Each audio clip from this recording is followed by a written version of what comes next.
If you subscribe to my weekly email, we talked about this concept I'm going to get into, which is super weird, in 1 second, about how the 1700s clashed with my real estate deal in Ohio recently.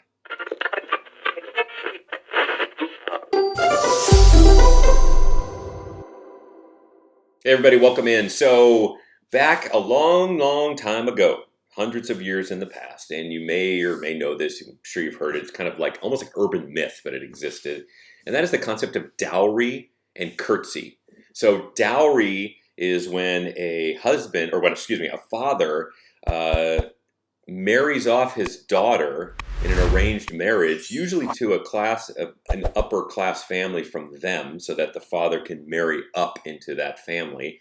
And they have to offer something of value with the daughter. She's not enough, I guess, and so you have to offer something up. And so they would offer up real property, anything of value really, but real property is very prevalent. Animals, livestock, money, savings, all kinds of other things, jewelry. I was reading about it. Even there's the reproductive of matter of cattle that was super strong. They'd offer that up. I mean, it's crazy things that they would do. And so anyway, so this concept is super old, right? I mean, it's like 1700s, 1800s, and then obviously fell by the wayside because it's just weird. I'm not going to judge back then, but that's just the way it was. And the opposite, by the way, as a side note, of a father taking his child, I should say, and marrying that child, that male child up, and offering something to a upper class family to marry their daughter is called curtsy.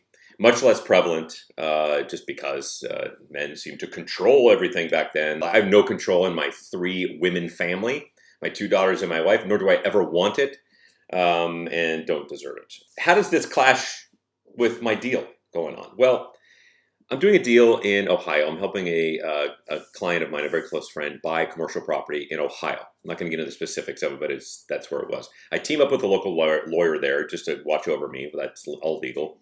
And I'm helping them. So what I do normally prior to close, I review title again, the title report, make sure there's nothing weird on it. This husband and wife are selling the property to us, and they've owned the property for over 50 years. And they paid off their loan they had back in the 80s. And it's really, title was just silent since then. So it's a really clean title.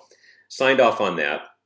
I also like to check the deed and the language of the deed and such to make sure it's accurate, which is obviously the document they're going to record from the husband and wife to my client, selling them the property. And that was super clean also. And so I signed off on the transaction. My client was happy. All the due diligence was done. The purchase agreement was completely in compliance.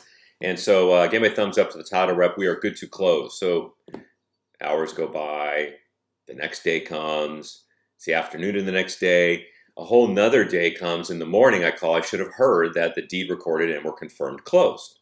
But I call the title rep. I say, hey, what's going on? They say, Jay, we got a problem. And I said, oh, God, what is it? Well, it can't be a loan issue, which is usually what it is. Like a lender's all nervous at the last minute because my client's not putting a loan on the property, so they didn't really care. And I signed off on everything, was super clean. He says, we got a problem. In Ohio, we have something called dowry and curtsy. And I said, you got to be kidding me. Like, I didn't check with my lawyer buddy on this. I did call 3 other attorneys, excuse me, after the deal closed just to check in. And they thought it was gone already many years ago. But Ohio, Arkansas, and Kentucky are the only 3 states in the union that have dowry and curtsy rights still on their books. Ancient old laws that are still there and still affect real estate transactions specifically. And it affected mine. It's the weirdest thing. I mean, how can I go into this Bermuda Triangle of weirdness? Suffice it to say, we got it figured out. But the problem is, if we didn't have it figured out, it would have been not insurmountable, unsolvable. It would have been a solvable problem. It's just harder to deal with after the fact.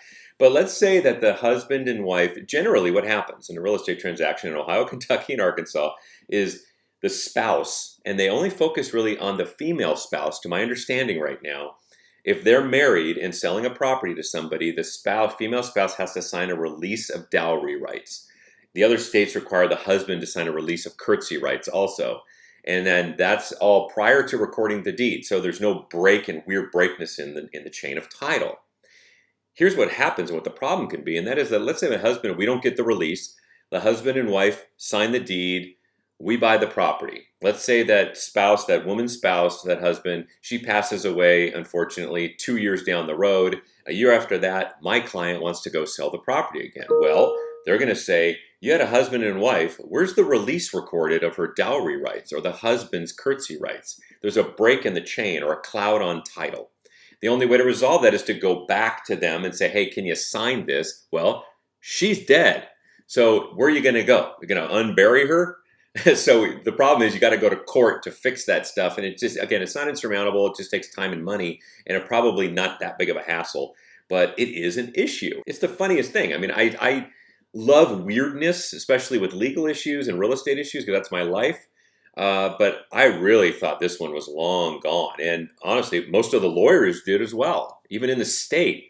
So anyway, we got it fixed, but I thought it'd be interesting just to point out to you how there still exist these weird laws around there from back in the day. Doesn't seem to be any movement to get rid of them either, by the way. So if you're buying something in Kentucky, Arkansas, or Ohio, just watch your butt and bring it up to your lawyer. We'll see you next week on the show. Thanks for tuning in.